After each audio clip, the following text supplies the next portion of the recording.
Hello there, I am Man in Yellow and welcome back to another high rank game review video. This game is on Dark Sarcasm and it is a game between Karst and manjusaka, and we're just gonna get right into it. First of all, we see a Gravedigger opener here. This is extremely common on this map because there's way too many obstacles. It's kind of a badly designed map, so you really need to destroy these obstacles depending on which player you are, and often you also want to destroy at least one of these. That is a thing that happens pretty much every time on this map. Sometimes you do the Gravedigger on turn 2 or 3, but you pretty much always bring Gravedigger here. Just because destroying this block means that you have access to going in here. You get access to one more point and you can actually attack their heart instead of the heart just being impossible to ever get to. So you pretty much always see Gravedigger here. This is a very common position for it because that means that next turn Karst can destroy this block and then they can go onto the conveyor tile, which will move them to the panic point. And that is a pretty good start here. It is a little bit annoying sometimes because sometimes players will counter this by bringing a spot or something and putting it down here so they can lob over on your Gravedigger. So some players have started doing it where they just place the Gravedigger down here, then they destroy one of these blocks on the following turn, and they go up here after that and try and destroy this later in the game. That is mainly if you're playing a bit more defensive or slow though. But it's a little bit more safe because you can never really get into the situation where the Gravedigger is in a very bad spot. We just see a tick here. Tick is a pretty strong phobie. It's also good into Gravedigger because you can't, in theory, disease it. It's probably usually not a good thing to do against Gravedigger unless you also hit another unit though, because the Gravedigger will hit back and kill the tick pretty easily if you have something else nearby. So it's not really a great counter into Gravedigger, but it's also not bad into Gravedigger at all. It is good into Gravedigger, it's just not a counter. It only really works well into Gravedigger if it gets a hit on another phobie. So like, if you disease both Gravedigger and a Stabby, then you're extremely happy, right? But other than that, you're not that afraid of tick when you have a Gravedigger out most of the time. It's also not in range for the Gravedigger since it's obviously going down here. We see a Sarcasm. This is a very good one key also. This is one of the ones that you see a good bit in higher ranks as far as one keys go, because it is a one key with a very high amount of poison, which means it's capable of threatening enemies even though it's only a one key. It's like very threatening. Like if they just walk up and hit the tick next turn and put the poison on it, you're forced to use a muffin top on this, and then the next poison thing that Karst uses would be way more like annoying to deal with. So it is pretty good. And it's also just scary because if it walks up and takes a point and poisons you, then you are very unhappy. So, very good phobia that is used a good bit.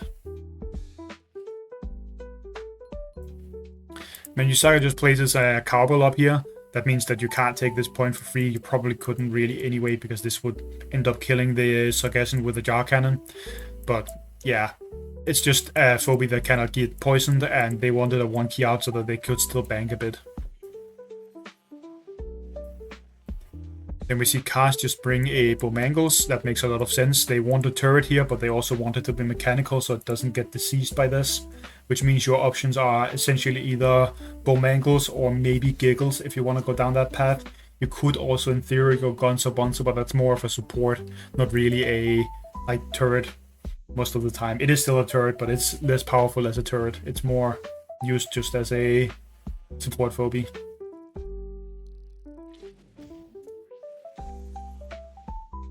Karst decides to just take the point back and hit the cowbell a bit. That means that the Sarcasm will probably be killed and then the cowbell will take the spot. That is the most normal thing to see happen here. The reason why they're doing this turn is because manjusaka has saved up 9 keys now, but they are kind of forced to spend something to kill this. They can also just let the tick sit on this tile and like kill this with a hit from both and then walk onto it. But then the tick is in a kind of weird spot, so that's not necessarily that great. But I believe that is what we see them do here. The reason why they can still do this is because the cowbell blocks this from moving forward, otherwise the tick would obviously die when it moves to this. And it's actually pretty good because this means that if Karst kills this cowbell, then the tick will take the panic point at the end of the turn and then the tick can walk away safely. So it works out pretty well for them. We do also see a Frosty. This is not that common on small maps, but it is super common on large maps. It's just a very, very strong win condition. It is probably the strongest win condition on large maps in the game now, after all of the broken phobies got nerfed. It has extremely high damage, especially against mechanicals, it has a decent amount of health. The health is usually like the weak side of it, but then it has this ability which is just disgustingly strong. It creates a line attack freeze, and you can completely take over a game with this freeze ray. It is also important to note that it absolutely destroys bow mangles. You can already see like this is 1600 damage, and you have 2600 health here, so the bow mangles is very easily dead if it walks forward or something. It is, of course, also a 9 key, which is why you don't see it on small maps very often.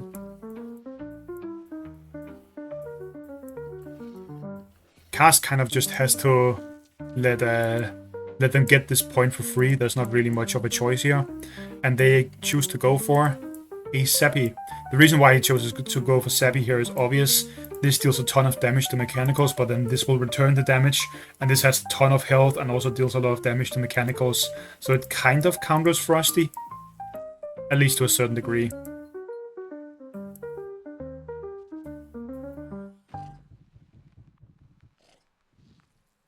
Of course, they already have the point, so they don't get to actually take it, but, you know, it's safe to, like, be moved forward and then move back again.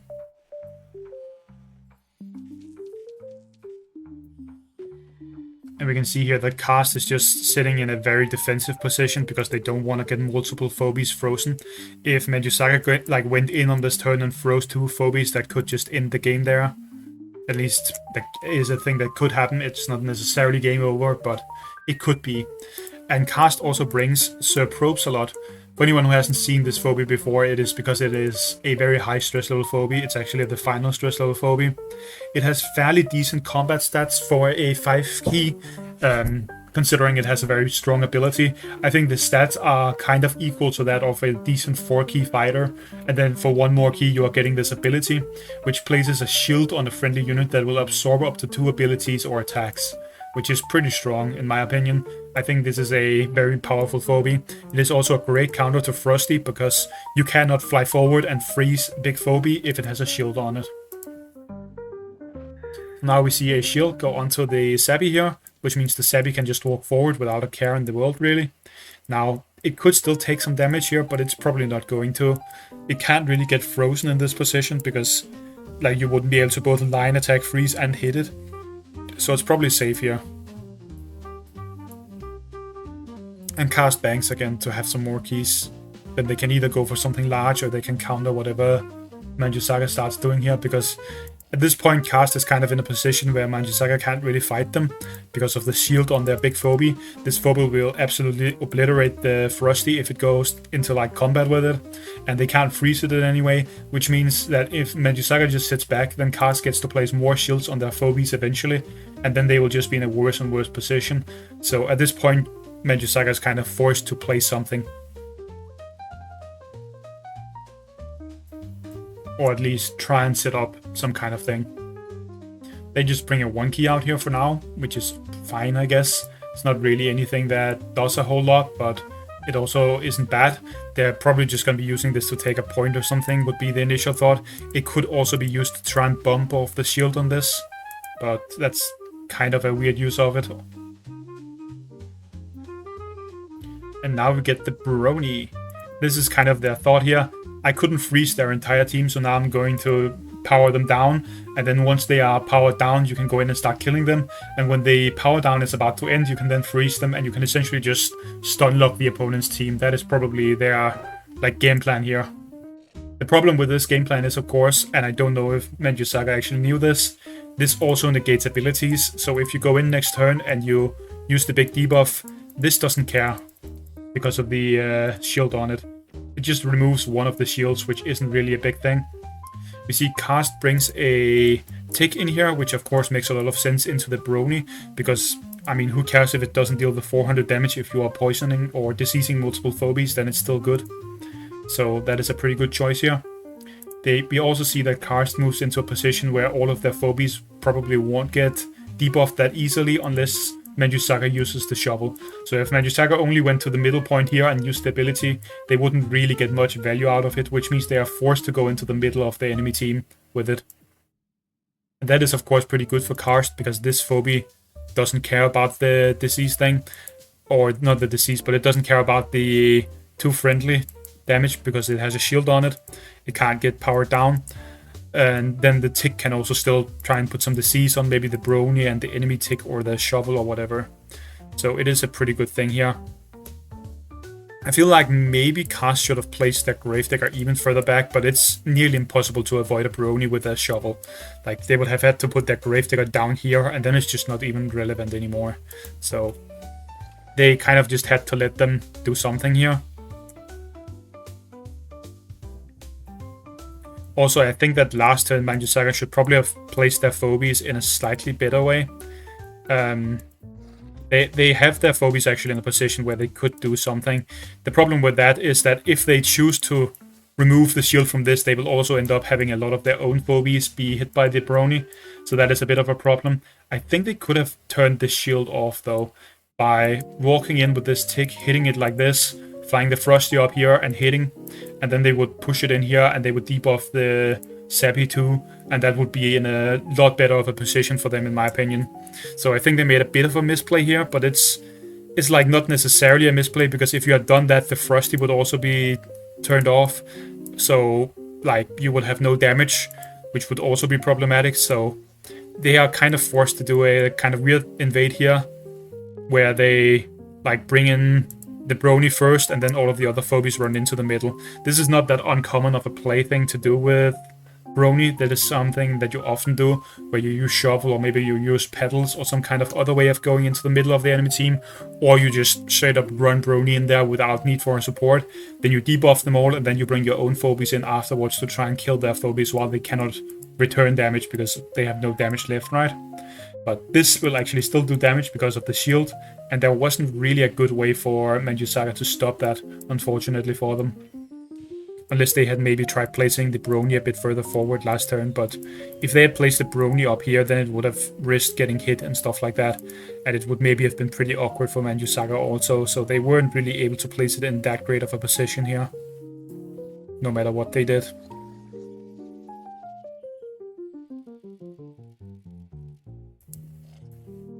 So now we just have 4 phobies that cannot really do anything other than block, and we also of course get the big disease, because why wouldn't you disease here?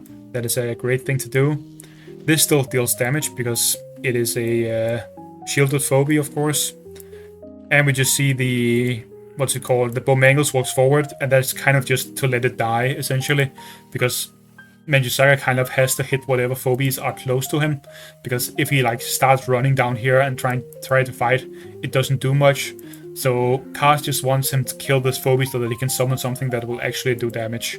This is essentially just a shield at this point, like a big meat shield that you let die. manjusaka is right now trying to do a hard rush, as you can see. They are just ignoring all of the other phobies and trying to go for the hard rush. Personally, I think that is very hard to make happen here, because even though you have them all debuffed for a little bit, you don't really deal enough damage to kill this hard fast enough with these phobies. Because, like, yeah, you deal a good bit of damage with these two near the heart, but the heart is on nearly full health, so that's not really enough. And Karst can even make it like to where you are on even panic points if they want to, or where they are ahead in panic points if they want to, so you are probably not going to be able to hard rush in time, I would say. It would be another story if maybe they had brought a Squiggles instead of this Tickles. That may have allowed them to hard rush, I think, but that would also have been, like, then Karst would have known that that was what they were going for, and they would probably have blocked their hard out so they couldn't get hard rushed. So then the game would just have looked a bit differently, I think.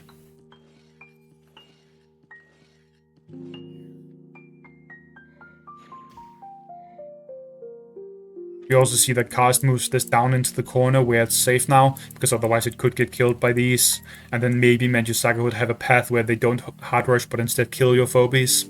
But that can't really happen now. Now they are forced to try and hard rush.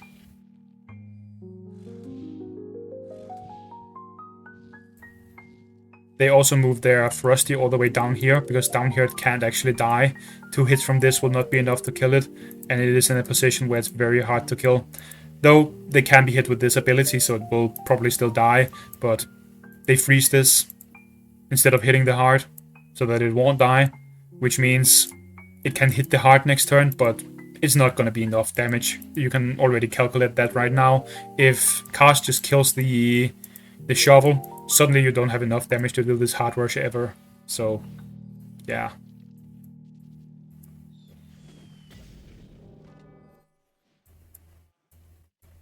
Also, this might be dead anyway, to be honest, because you can just get the... Actually, is that not enough? No, I guess it's not dead. It's not quite enough to kill the shovel and move this in. But this is still pretty much game over. As you can see, this Frosty in a spot where it can't even move. It can just hit for 1600, and the Brony isn't gonna win the game on its own, obviously. So from this point on, the game is kind of over. I think it was a very smart use of the probe slot to use that on the Sappy here, because that means that the Frosty just essentially couldn't play the game. And then the Brony is kind of weird because it doesn't really work into what Karst had now at that point, because you cannot power down this phobie. You would have had to like do a setup where you could knock the shield off on that, like one of these turns. You would have to knock the shield off this thing before you go in with the Brony to even have a chance of winning, in my opinion. But they weren't really able to find a way of doing that here. They could maybe have like knocked the shield off, I think, by putting the tickles here, hitting this, putting the Frosty up here, hitting this, and then doing the Brony from here, so that you're not getting a full debuff, because you're not debuffing this probe slot, but you are then debuffing the Sappy instead, and I think that would be a bit better. But at the end of the day, this is a very hard thing to do against the probe slot. You can't really play entirely ability focused phobies against this thing. If you have a good shield at least, then it's very hard to do. So the game was kind of hard to play from that point on, I would say. But I think it would have been a little bit better if you had tried to do like this kind of thing where you move these in and you knock off the shield. Then Brony goes here, does the big debuff thing. You debuff this, you debuff this, debuff this, and you even get a debuff on this. So then it is only the probe slot that can actually deal damage to you, and it is not in a position to double hit anywhere. Then you could maybe take your tick, move it down in here or something like that, and the shovel could just go in here and sit after that and be ready to fight next turn, and you could maybe have a chance of overwhelming Karst, but it will also be pretty hard to do. So I think that would have been slightly higher chance of winning, but it would probably still have been very hard. Very cool the game though, because we got to see a lot of like very specialized phobies which like play shields and do big like AoE debuffs and stuff like that, which I think is pretty cool. Anyways, that was all I had for this video, so I will see you guys in the next one.